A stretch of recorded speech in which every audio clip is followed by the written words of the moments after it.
प्रिय विद्यार्थियों, online class में आपका स्वागत है।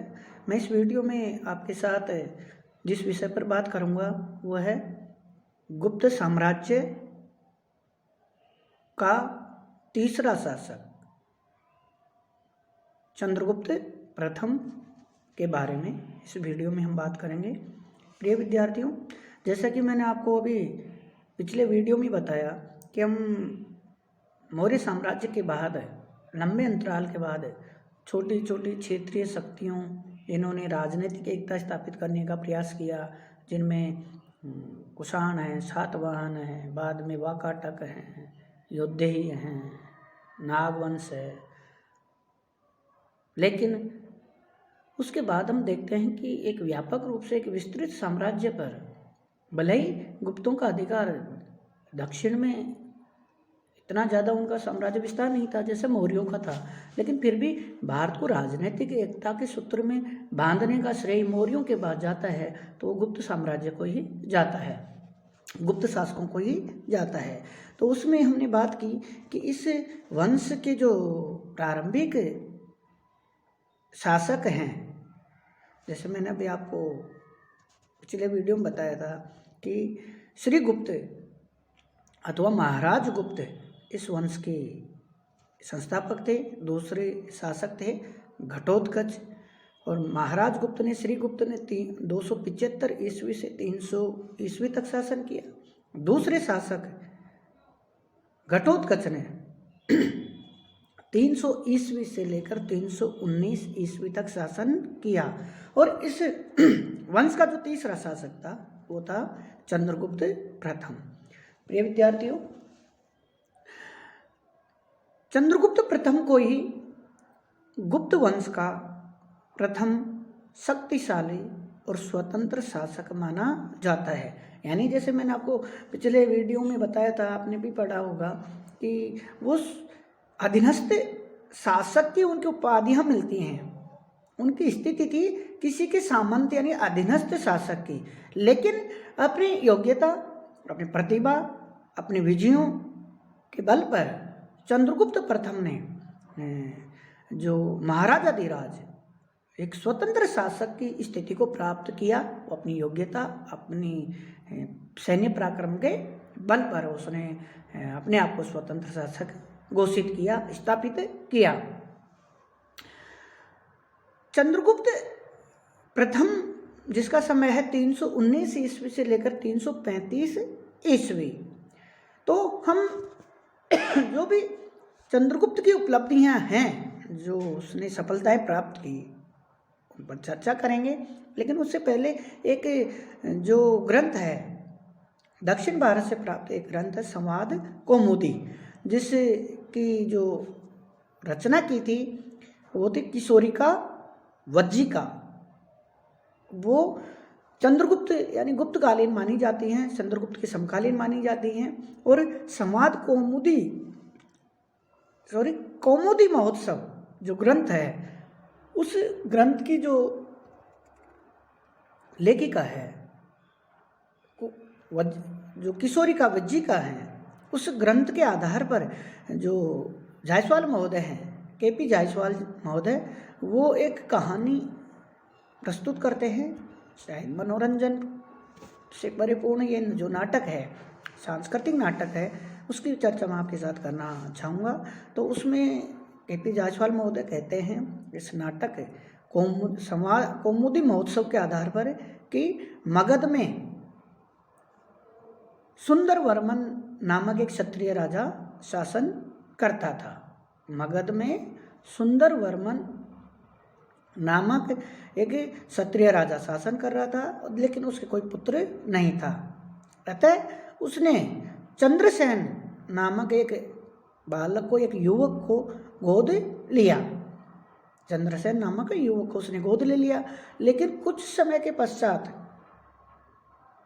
जो सुंदर वर्मन जो राजा था, उसकी एक रानी ने एक युवक को एक पुत्र को जन्म दिया, और उस पुत्र का नाम रखा गया कल्याण वर्मन।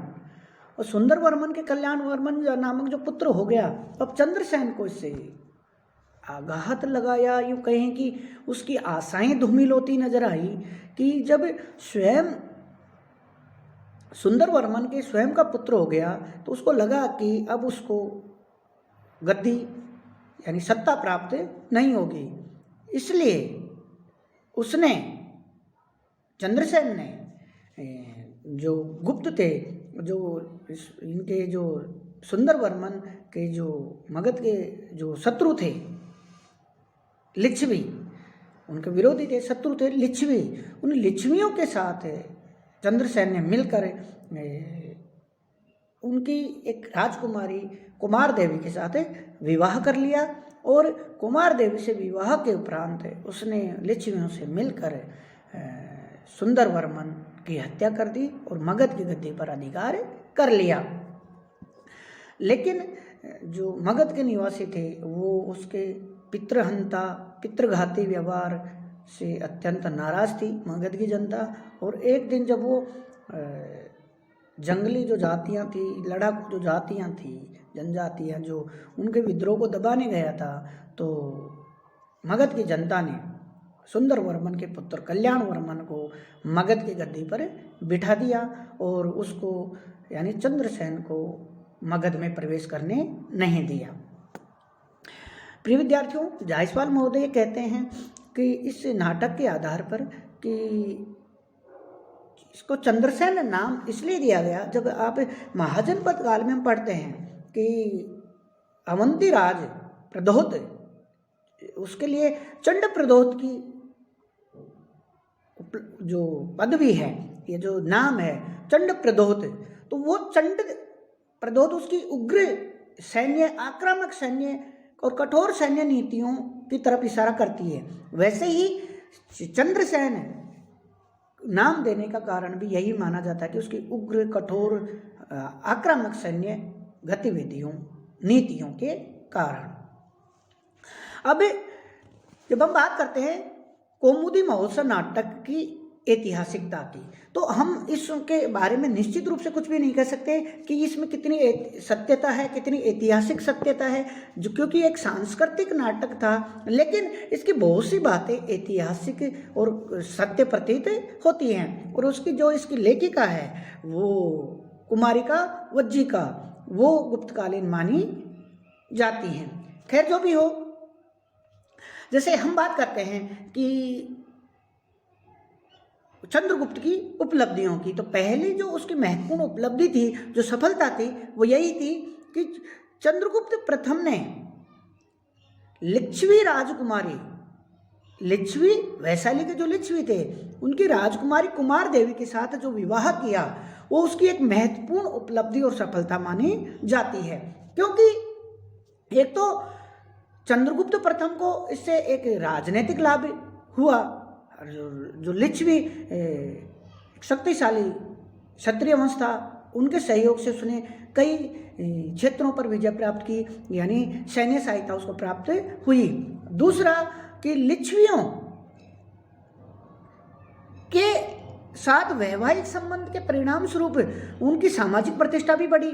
जैसा कि आप देखते हैं कि गुप्तों की जो सामाजिक स्टेटस तो था, स्थिति थी, वो जैसे इतिहासकारों में मतभेद है, तो हो सकता है कि उनकी जो राजनीतिक या उनकी जो सामाजिक स्थिति थी, चाहे वो वैश्य वर्ण से संबंधित हो, चाहे जाट वर्ण से संबंधित हो या निम्न वर्ण से संबंधित हो, तो इन लिच्छवियों के साथ वैवाहिक संबंध स्थापित होने के बाद उनकी सामाजिक स्थिति में भी परिवर्तन आया, उनको सामाजिक स्थिति में भी महत्वपूर्ण रूप से परिलाभ यानी लाभ प्राप्त हुआ।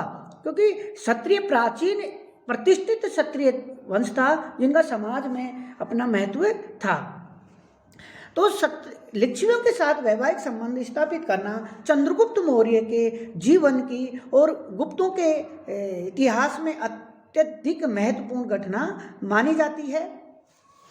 दूसरी बात करते हैं इसी से संबंधित कि चंद्रगुप्त प्रथम ने नए प्रकार के सिक्के चलाए, जो उसने जिन सिक्के सोने के सिक्के मिलते हैं, और वो ये सिक्के हैं राजा रानी प्रकार, जिनको चंद्रगुप्त कुमार देवी प्रकार के सिक्के भी कहा जाता है, और जिसमें मुख पृष्ठ पर चंद्रगुप्त प्रथम और कुमार देवी का चित्र, यानी उनकी आकृति, जिसको अपन मूर्ति तो नहीं कह सकते, उनकी आकृति चित्र अंकित है, उत्कीर्ण है।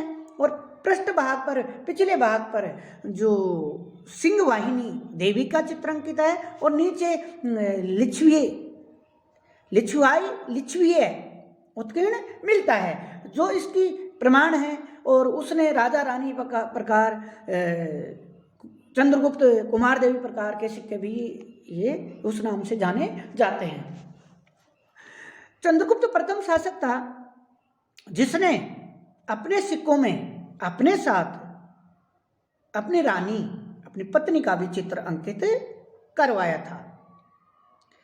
तीसरी महत्वपूर्ण जो बात है चंद्रगुप्त प्रथम के बारे में वो ये है कि जब हम गुप्त काल पढ़ते हैं, गुप्तकालीन जो साक्ष्य स्रोत हमें जो अभिलेख प्राप्त होते हैं, पुरातात्विक जो अभिलेख गुप्तकालीन हमें जो प्राप्त होते हैं, चाहे वो आपके पूना ताम्रपत्र लेख हो या हम प्रयाग प्रशस्ति की बात करते हैं जो ऐतिहासिक काव्य के रूप में एक महत्वपूर्ण स्थान रखती है इतिहास में। हरिश्चंद्र की जो प्रयाग प्रशस्ति है वो है।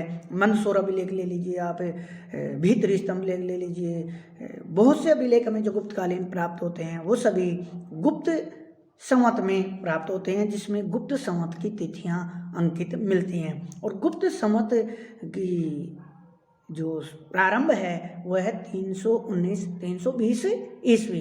तो 320 ईस्वी में जब गुप्त संवत प्रारंभ हुआ और गुप्त संवत को चलाने का, गुप्त संवत को स्थापित करने का, प्रचलित करने का श्रेय भी चंद्रगुप्त प्रथम को ही जाता है। इस प्रकार हम देखते हैं कि चंद्रगुप्त प्रथम गुप्त काल का जो तीसरा शासक था वो उसका प्रथम सफल स्वतंत्र शासक था, जिसने गुप्तों की सामंत स्थिति से उठकर उनको स्वतंत्र स्थिति में लाया।